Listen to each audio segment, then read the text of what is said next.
नमस्कार, मेरा नाम प्रशांत है और आप देखना शुरू कर चुके हैं आपका अपना channel the conflict lens TCL। एक तो बात यह है कि जो प्रपोजल ईरान ने अमेरिका को दिया था वो प्रपोजल भी मानने से डोनाल्ड ट्रंप ने इनकार कर दिया है, अमेरिका ने इनकार कर दिया है।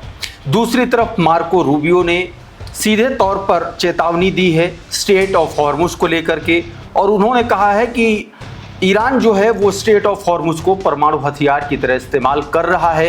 वहीं ईरान की तरफ से भी अमेरिका को चेतावनी दी गई है कि अगर हमला होता है तो इस बार जंग जो है अंदर घुस करके होगी, और सीधे तौर पर यह बात कही गई है। वहीं मिडिल ईस्ट में अमेरिका ने अपनी मौजूदगी फिर से बढ़ानी तेज कर दी है, ठीक उसी तरीके से जिस तरीके से 28 फरवरी से पहले चीजें शुरू हो चुकी थी। इन तमाम सारे ईरान के डेवलपमेंट को लेकर के मैं बात आपसे आगे करूंगा, लेकिन सबसे पहले एक जो बड़ी खबर है वो है इजराइल से जुड़ी हुई। दोस्तों, इजराइल अभी तक गजा, लेबनान इन्हीं में फंसा हुआ था, या यूं कह लीजिए कि इन्हीं से जंग लड़ रहा था, लेकिन अब इजराइल के लिए एक और बड़ी मुश्किल आन पड़ी है, और वो मुश्किल जो है वो मिस्र की तरफ से है। दोस्तों, कहा तो यह जा रहा है कि मिस्र ने भी अपनी सैन्य तैनाती बढ़ा दी है, खास तौर पर जो सिनाई का इलाका है वहां पर। मतलब यह है, और इसके बाद जो मौजूदगी बढ़ाई है और जिस तरीके से वहां पर सैन्य अभ्यास मिस्र कर रहा है, उसके बाद इस तरीके की खबरें निकल के सामने आई हैं कि कैंसेट जो इजराइल की संसद है उसमें हड़कंप मचा हुआ है, और बेंजामिन नेतन्याहू पर इस बात का दबाव है कि जल्दी से जल्दी जो मिस्र सीमा पर जो बख्तरबंद वाहन, जो बड़े व्हीकल्स, जो बड़े हथियारों की मौजूदगी मिस्र की तरफ से बढ़ाई गई है, वो कहीं फिर से जंग की एक नई चिंगारी भड़का न दे। इस बात को लेकर के आशंकित कैंसेट ने बेंजामिन नेतन्याहू पर दबाव बनाया है। तो क्या अब मिस्र भी हमलावर होने जा रहा है क्या? और आप सबको पता है कि मिस्र के साथ जो संबंध है इजराइल के वो कभी भी ठीक नहीं रहे हैं, भले ही कई तरीके की समझौते हुए हों। आज सबसे पहले इसी पर बात करेंगे। खबर एक सीरिया बॉर्डर से भी है। सीरिया बॉर्डर पर इजराइल के जो एक तरीके से सेना से जुड़े हुए जो लोग हैं वो बाल बाल बचे हैं। इजराइल सीरिया सीमा पर जो सुरंगें हैं उनको नष्ट करने का काम कर रहा है, बारूदी सुरंगें, और इसी के बीच एक बड़ा हादसा होते होते बताया जा रहा है कि टला है। अभी उसके बारे में बताऊंगा, और भी बहुत सारी खबरें हैं, लेकिन सबसे पहले बात मिस्र की ही करेंगे। ये वीडियो देखिए, ये जो वीडियो है ये मिस्र की सीमा, जो मिस्र और इजराइल की सीमा लगती है सिनाई प्रांत में, ये इजिप्ट के जो मिलिट्री है, इजिप्टियन मिलिट्री, वो अपना युद्धाभ्यास कर रही है, और ये सीधे तौर पर लाइव फायर युद्धाभ्यास है। 24 तारीख से शुरू हुआ ये युद्धाभ्यास बेंजामिन नेतन्याहू और इजराइल के लिए सबसे बड़ा सिरदर्द बना हुआ है, और इसके पीछे वजह भी मानी जा रही। बताया यह जा रहा है कि कैंसर, ये ट्वीट सबसे पहले देखिए आप, क्या बताया गया था। Israeli Knesset calls on Netanyahu for urgent intervention over the Egyptian military exercise near the border. Israeli border के पास इजिप्ट की मिलिट्री एक्सरसाइज को तुरंत जो है खत्म करने, उसको बंद करने की बात कही जा रही है, उस पर दबाव बनाया जा रहा है, और उसके पीछे वजह बताई जा रही है कि मिस्र जो है वो इजरायली सीमा पर एक तरीके से भारी हथियारों और बख्तरबंद वाहनों को तैनात कर रहा है, और साथ में ही जमीनी युद्धाभ्यास की भी उसकी गतिविधियां उसने बढ़ा दी हैं। और ये सब कुछ ऐसे समय पर हो रहा है जब इजराइल 3 मोर्चों पर लगातार जंग लड़ रहा है, और ऐसे में अगर मिस्र एक बार फिर से 1979 से पहले जैसी स्थिति में आता है इजराइल के साथ, तो आप ये समझिए कि इजराइल का अस्तित्व खतरे में आ जाएगा। ग्रेटर इजराइल का सपना तो छोड़िए, इसका जो बचा खुचा इजराइल है वो भी बड़ी मुसीबत में आएगा। इसीलिए ये बात दोस्तों कही जा रही है। कैंसेट को यह चिंता है कि कहीं 1979 की जो शांति संधि हुई थी वो कहीं टूटने वाली तो नहीं है क्या? इजरायली बॉर्डर पर कोई खुफिया तंत्र तैनात किया जाए जिस तरीके से मिस्र की एक्टिविटी बढ़ रही है, देखिए दोनों तरफ से इजराइल बुरी तरीके से फंसा हुआ है। दूसरी तरफ एक और बड़ी खबर निकल के सामने आई सीरिया बॉर्डर से दोस्तों। सीरिया बॉर्डर पर इजराइल ने एक साथ, बड़ा खतरनाक विजुअल है, एक साथ 700 सुरंगें फटी हैं। देखिए जरा ये वीडियो,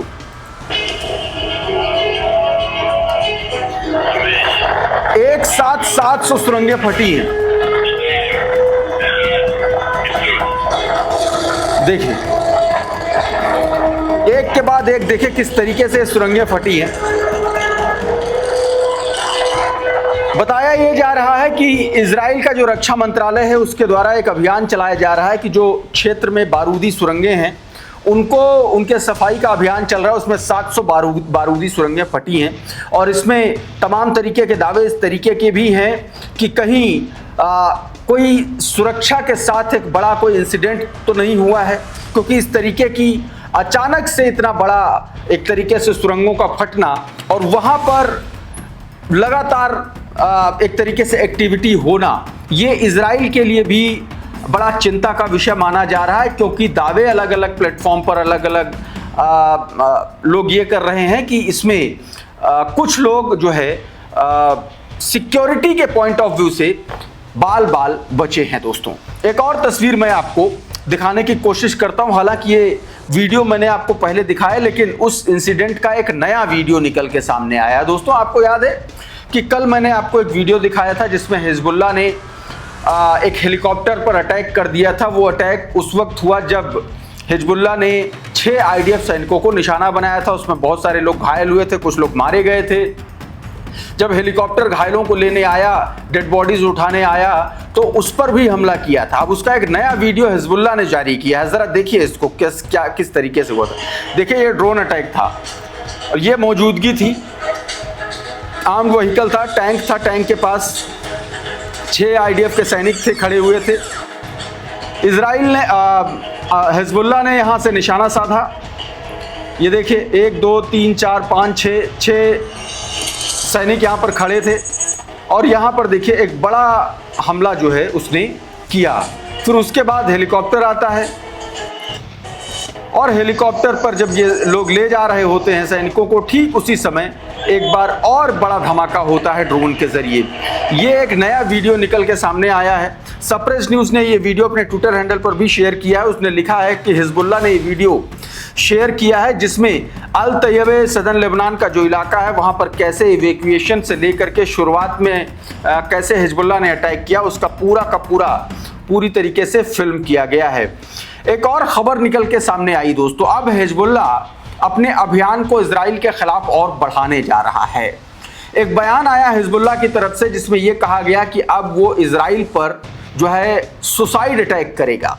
जरा इस ट्वीट को देखिए। क्लैश रिपोर्ट की यह खबर बताया गया कि senior Hezbollah commander told Al Jazeera को एक सीनियर हिजबुल्लाह कमांडर ने बताया that group is considering a return to martyrdom operation, यानी कि शहादत ऑपरेशन, जिसको हिजबुल्लाह कह रहा है कि सुसाइड अटैक सदन लेबनान में करेगा। The plan would involve deploying attackers in contested areas to target Israeli force and prevent any foothold।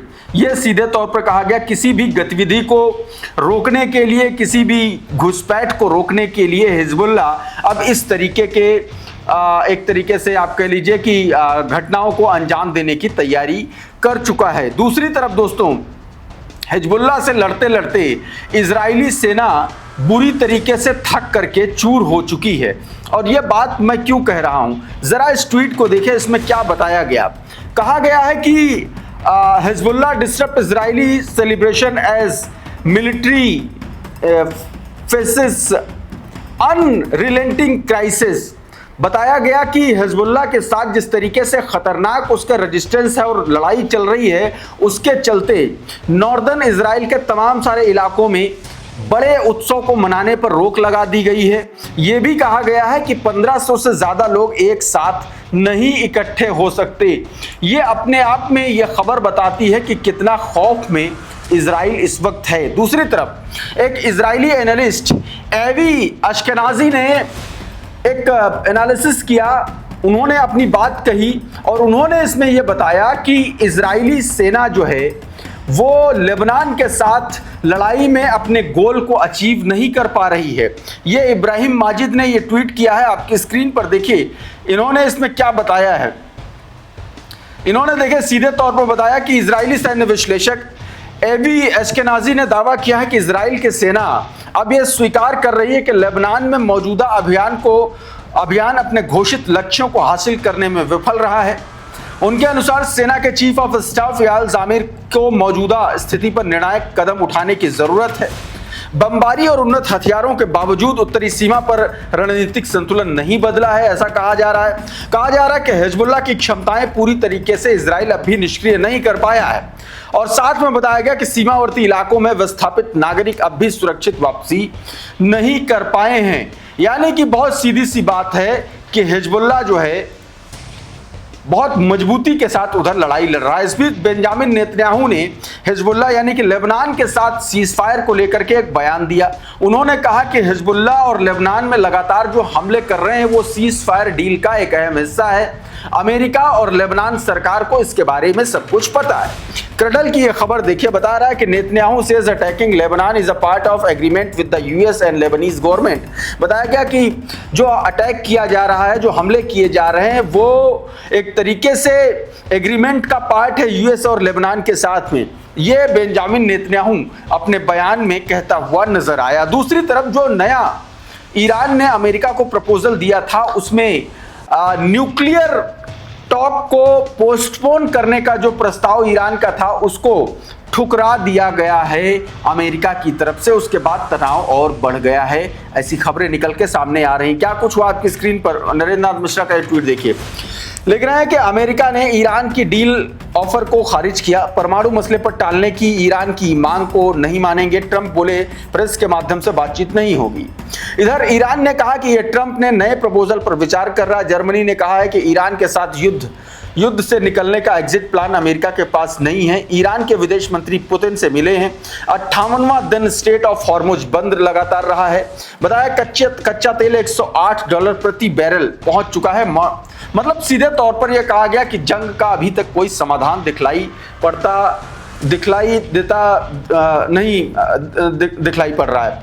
उधर ईरान के सांसद, इस पूरे घटनाक्रम के बाद ईरानी सांसद इब्राहिम रेजाई ने पाकिस्तान को आड़े हाथों लिया। कहा कि पाकिस्तान जो है वो सीधे तौर पर वो मध्यस्थता कराने लायक ही नहीं है। वो अमेरिका का चेला, अमेरिका का चिंटू बनकर के काम कर रहा है और इसीलिए पाकिस्तान पर भरोसा नहीं किया जा सकता। डोनाल्ड ट्रंप के एक तरीके से ये बात मना करने के बाद इस तरीके का बयान आना अपने आप में बड़ी बात है। ये क्रेडिबल न्यूज़ का ये ट्वीट है जिसमें ये बताया गया कि पाकिस्तान में मध्यस्थता के लिए आवश्यक विश्वसनीयता की कमी है, ये बात कही गई है। दूसरी तरफ दोस्तों मार्को रूबियो ने एक और बयान दिया।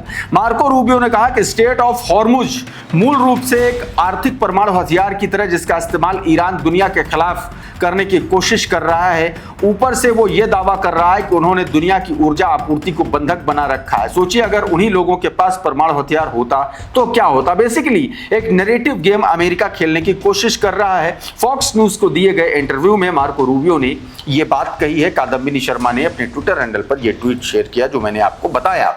उधर मिडिल ईस्ट में अमेरिका ने अपने सैन्य जमावड़े की तैनाती और तेज कर दी है। ये आप देखिए, ये ट्रैकर है। ट्रैकर में आप साफ तौर पर जो येलो कलर के जो विमानों का मूवमेंट देख रहे हैं, ये वो अमेरिकी विमान है वो जो सीधे तौर पर मिडिल ईस्ट में जिनकी मौजूदगी बढ़ गई है। कहा जा रहा है कि ये कोई ऐसी सामान्य घटना नहीं है कि अमेरिका जो है इस तरीके से मौजूदगी बढ़ा रहा है। तो सवाल ये उठता है कि क्या अमेरिका एक बार फिर से जंग में आने की तैयारी कर रहा है? ये भी अपने आप में बड़ा सवाल। उधर IRGC की तरफ से अमेरिका और इजराइल को एक बार फिर से चेताया गया। आपकी स्क्रीन पर मिडिल ईस्ट मॉनिटर का ये ट्वीट। कहा senior commander in Iran Islamic Revolutionary Guard Corps has warned that any new attack on the country would be met with a stronger response amid escalating regional tension. सीधे तौर पर यह बात कही गई है कि अगर इस बार हमला हुआ तो हम भी उसका माकूल और करारा जवाब देंगे और ये जंग जो है पूरे रीजन में होगी, एक जगह नहीं होगी। मोहम्मद जफर आसदी ने यह बयान दोस्तों दिया है। तो साथियों, अभी के इस वीडियो में बहरहाल इतना ही। बहुत बहुत शुक्रिया, बहुत बहुत धन्यवाद। आप जुड़े रहिए आपके अपने channel the conflict lens TCL के साथ। नमस्कार।